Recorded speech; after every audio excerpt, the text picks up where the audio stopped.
Hello, it's James Gregory here, and this is Grappeller training video level 2. It's a great day for grappling, and here we are with Greg and Ann, and we're going to show you some advanced grappling techniques, and Greg is also going to show us how to deal with newbies and being the newbie for the purposes of this video.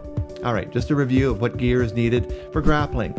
A pair of hiking boots, leather palm gloves, certified helmet, mountaineering grade rope, and of course, a grappler available only at grappeller.com. Let's get started. Start with the anchor, of course. Choose a good solid tree at the top of a rock face. And the protocol with grappling is the person who rigs the rope is the first person down. Check that anchor, nice, solid, and secure. And don't forget to take the two loose ends of the rope and tie them together in a double overhanded knot, just like we showed you in Grappeller training video level 1. Rope coming down, let everybody know what you're doing, no surprises in grappling. Alright, we're putting ourselves on rope here. Notice no friction device other than a locking carabiner, very simple system. And once you're on rope and once the carabiner is locked, pulling on the rope below the biner provides the friction. Okay, when you're working with newbies, make sure before you send them over the rock face that their gear is secure and in order. Especially check that biner. Oops, lock it up. Very important. Okay, Ann, you're good to go. Now, form is important, and there are a few basic guidelines for grappling. One is keep your feet wide apart. The other is lean far back. Lean back further than your mind is telling you is right. And there's some good reasons for this. That's because conditions are not always optimal. And if you're not leaning far back, if your feet are not wide apart, you're going to slip and you come banging against the rock face. Notice Ann is in the classical position as far as her hands are concerned. One hand back, one hand forward. I'm going to get her to stop here and show you that stable tripod that is created when your feet are wide apart, when your legs are straight and locked, and you're leaning far back. Nice and stable, keeps your feet against the rock face.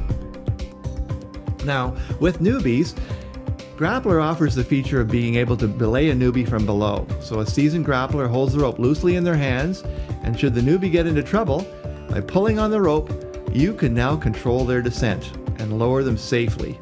Once they get back into control, they can take over the descent themselves. Very important safety feature with Grappeller.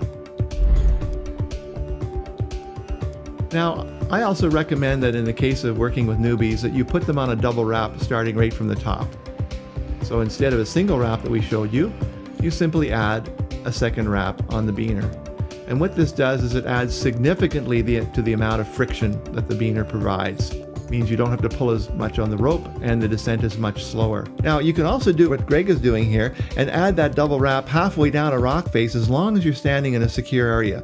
And the reason you would do that is if you were approaching a steeper section and wanted to add extra friction. This is something that Grappeller offers that no other rappelling alternative offers. The key is only do this switch over when you're standing at a secure spot.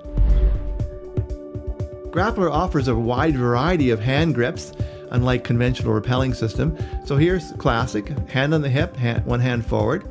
And Greg has then moved to two hands forward, and I recommend this for newbies. And also on very steep rock faces because you can support your weight better with two hands forward. Whatever feels comfortable.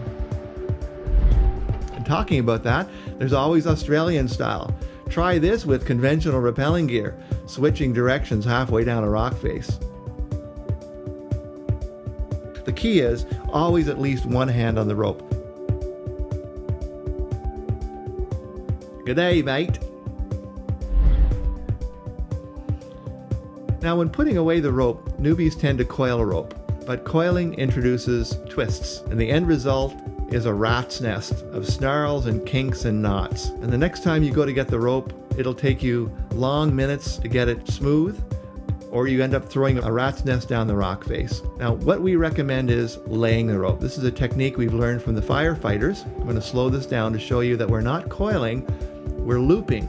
First in one direction, and in the other.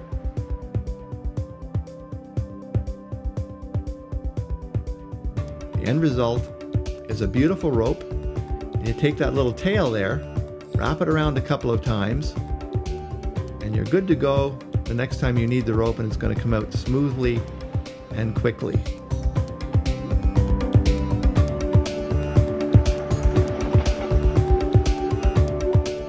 Okay, just a review, and this is especially for working with newbies. Whoever rigs the rope is the first person down. Before you send a newbie over the rock face, check their gear, especially to make sure that locking carabiner is locked. Make sure that you belay newbies from below to add that extra level of security, but only pull on the rope should they get into an emergency. And finally, I can't emphasize enough the importance of good communication. Let people know when the rope is coming down, when you're on rope, when you're putting somebody on belay, and finally, when you're at the bottom of the hill, bottom of the rock face, and you're unclipped from the rope, let people know up above that you are off rope.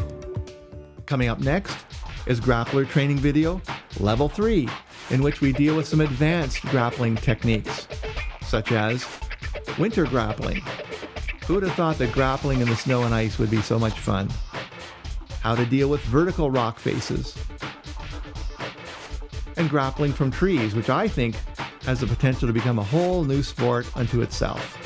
This is James Gregory of Grappeller.com, reminding you that when you're grappling, have fun and be safe.